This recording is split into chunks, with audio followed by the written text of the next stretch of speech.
Thank you for joining us today, everyone. We're going to have our coaches media session now. We're going to start from left to right with Quincy Watts from USC, Wes Kittley from Texas Tech, Diljeet Taylor from the BYU distance team, and Chris Johnson from Arkansas. Coaches, if you don't mind starting with an opening statement, starting with Quincy, we'll go down the line about the upcoming championships, and then we'll open it up for questions. Great to see everyone. It's always a pleasure to be here. This is the one meet out of the year from an indoor standpoint that counts. So excited to be here and just looking forward to some great competition. Yes, congratulations to all these guys that are here. I know they've got great teams. We're excited to be here. It's an opportunity that you don't get but once a year, as Quincy said. So just really looking forward to getting started tomorrow and trying to fill up some lanes. Yeah, heartfelt thank you to the NCAA, and they always do a great job hosting this championship meet. So we're also very grateful to be here for this opportunity, and I, as a coach, am royally, literally, from head to toe, royally excited for this championship. Looking forward to the championship. I think our staff has done a great job in preparing our student athletes, and obviously it's an opportunity to go out and perform to the very best of their abilities in a high intense meet, and we look forward to getting started. We'll open it up for questions. John Davern with Flow Track. Coach, question for each coach. Obviously, there are a lot of underdogs at this meet this year, right? So, can you each give me one athlete from your team that you're really hoping can kind of break through some barriers this weekend? Good question.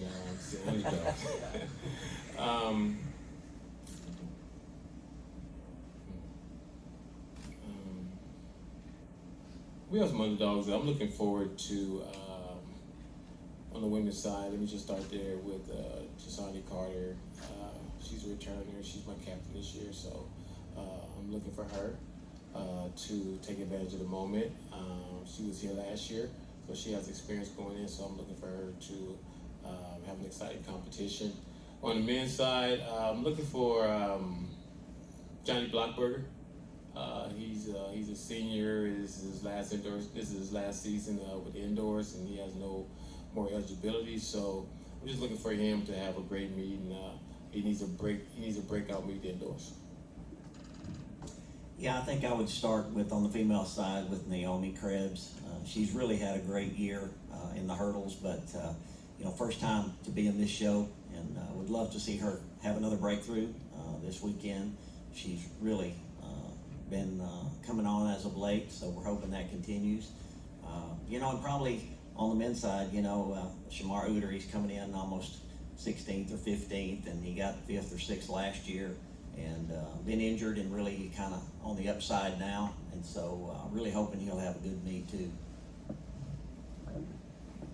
I feel like we're all coming in with a little bit of an underdog mentality, and I have women here who are hoping to do something really exciting that hasn't been done by them before, that kind of already just encompasses that underdog mindset.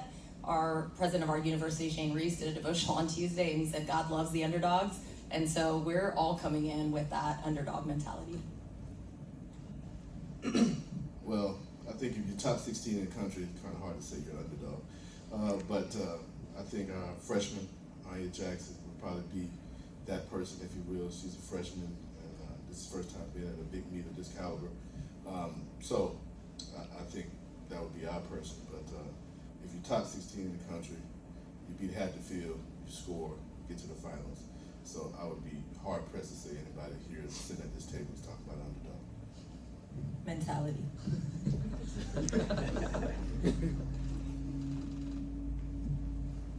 Lara Overton from ESPN.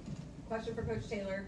Coming off your success in cross-country season, how have you seen your team maybe use that as momentum and also come in with potentially a little bit of added motivation to prove what your team is capable of in a track season coming from a distance dominant program? Yeah, it's been exciting to build off of the fall momentum, and obviously confidence is huge when you're at this stage. Regardless of what you've done, it all kind of is wiped away. Again, 16 spots, and we're all trying to capitalize on the opportunity. But what I've noticed in my women, specifically the ones that are here ranked pretty high, is they went through really hard things. And to be a female distance runner in the NCAA or at the pro level, you're battling things that you have to go through that hard struggle. And I'm really proud of what they have overcome. That's where their fight comes from, is the stuff that they have went through that was hard. More than their wins, it's their struggle that they have gained strength from. And we're celebrating some of the struggle and overcoming that. And you can see it in their fight. I think that's been the difference maker, is they've embraced the hard that they went through and now are seeing the results of some of those struggles and sacrifices.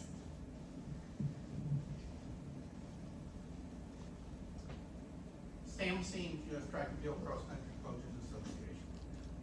With the changing environment of collegiate athletics and you all being leaders, mentors for great historic track and field programs, what do you all feel that is the importance of track and field collegiately and the value of it? For me, the value and what's important is just the everyday connection with your student athletes, making sure they're treated as human beings, making sure they're heard. There's a lot going on in track and field, and there's a lot of areas that we as coaches, we're mentors, we're mother figures, we're father figures.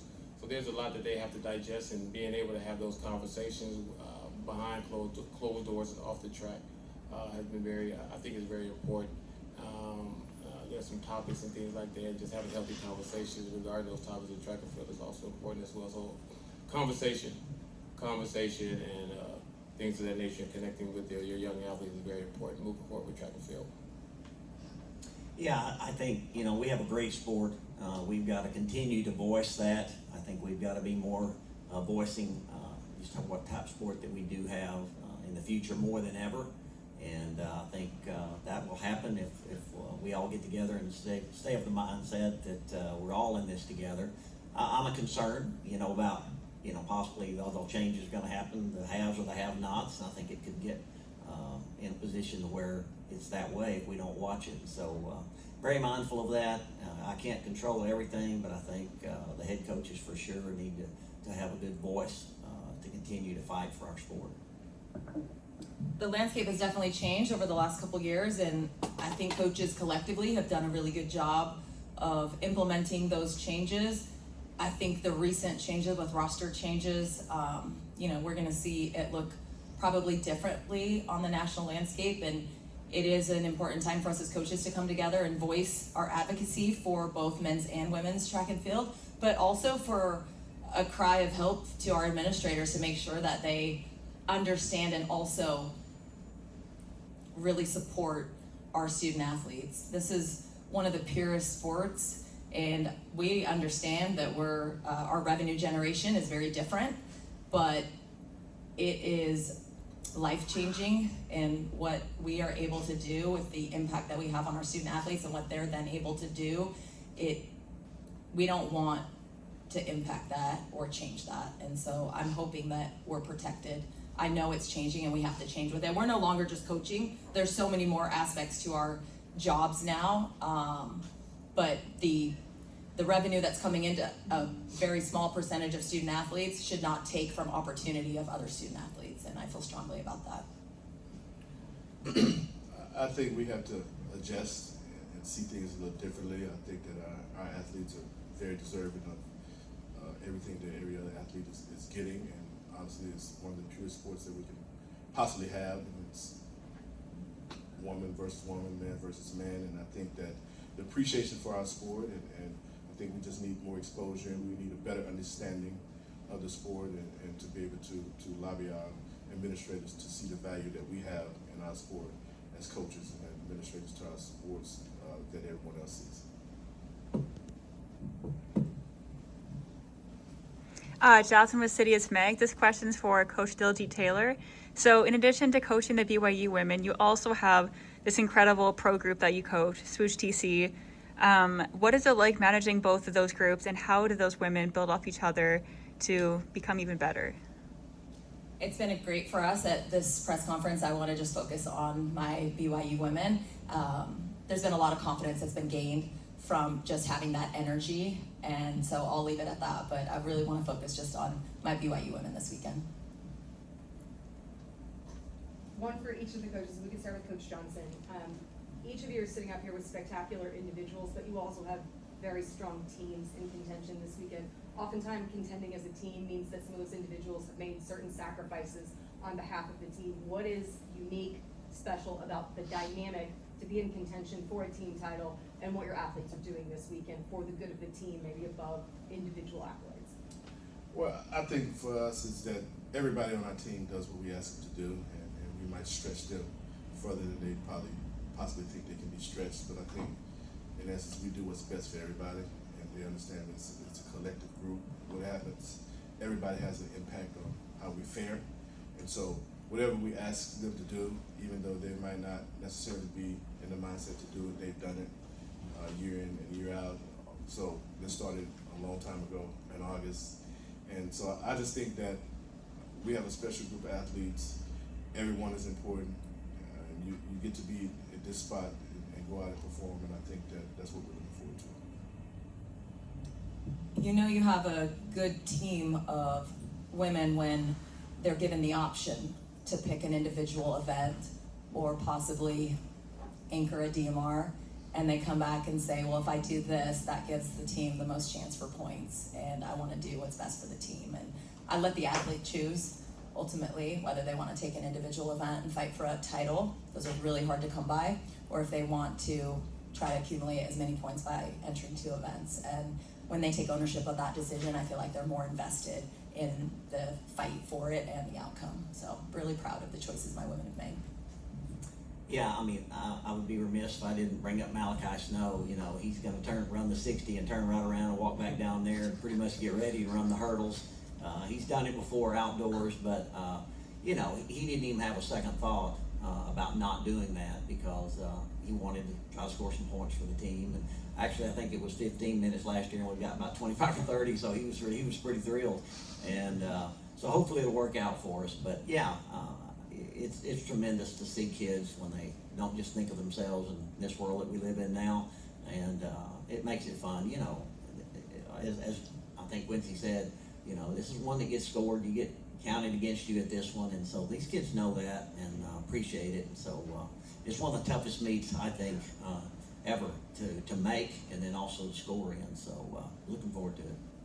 Yeah, just I agree with all the coaches up here. Just having a group of individuals who are buying into whatever it takes to become a champion or get their best effort here. You know, you only get these moments.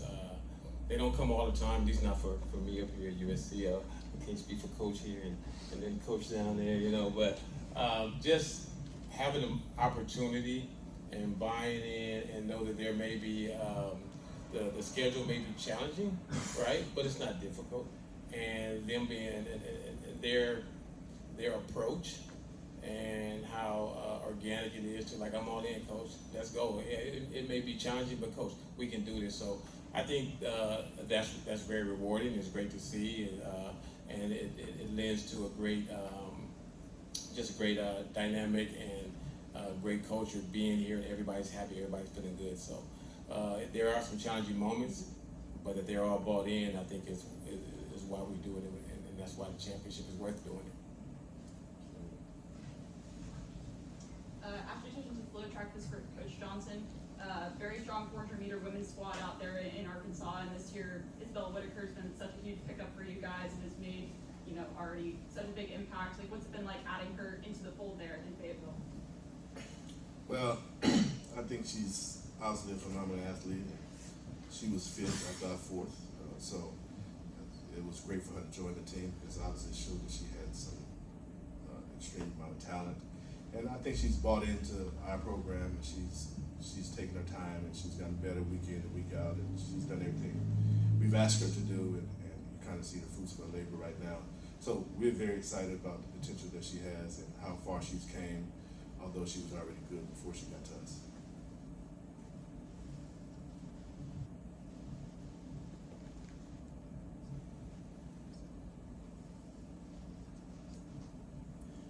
Coach, just talk about what it means to be here and have your teams represented at this type of stage in the sport. I mean, I think it's a big deal. We represent the state of Arkansas and our fans and the families that's involved, the coaching staffs. It's an honor to be here. I think it's what we do at Arkansas, and we do track really well there. And we always feel the need to be able to produce a phenomenal team, men's and women's side. It means a lot to be here, and obviously there's stresses and pressures of being here, but we want to enjoy the moment. But we want the kids to understand that every team is different. We'll go out to outdoors, that team will be different, and there's different bodies, and people will be healthy or whatever the case may be, or not healthy. So let's take this moment to enjoy it, understand what it really means to be here, understand that you're special to make top 16 in the country in the individual event, and top 10 on the relay, and top 12, sorry. And it's just one of those things that they'll never forget, and we'll never forget this team, and we want to make sure that we focus on this team and not all the other teams that we've had in the past or we're going to have in the future. Just a shout out to all the athletes, because can we just talk about how incredibly hard this championship is to make this year? Looking at the progression, I think some of the media outlets posted it leading up to the week of what it took last year, the year before, 5 years ago, 10 years ago to make the NCAA championships.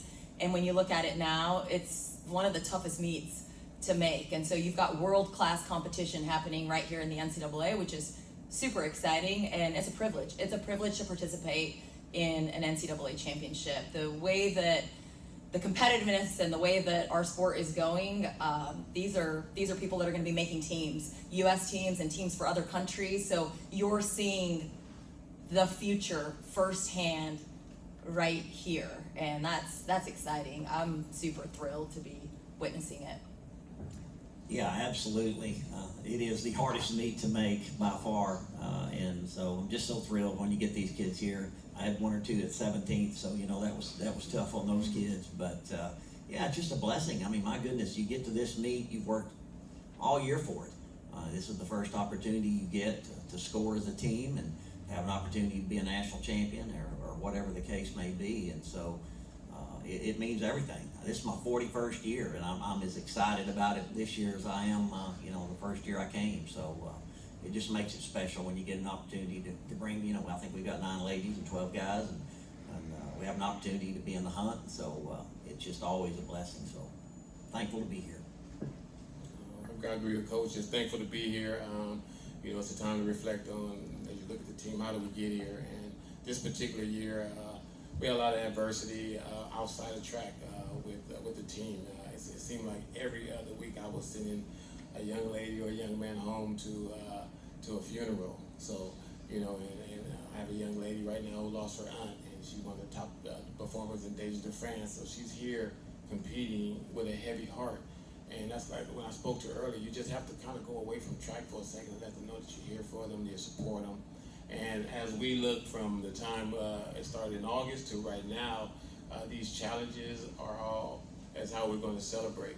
And also with the fires in California as well, the athletes dealing with that and supporting our community. So you look at all the different things that have went on in our lives to get here, we're happy to be here, and we're excited to be here, and the headspace is in a great space regardless of the things that they have to deal with. So adversity, we're kind of just celebrating how we're able to move away from adversity, and we're going to go out there and have a great time competing.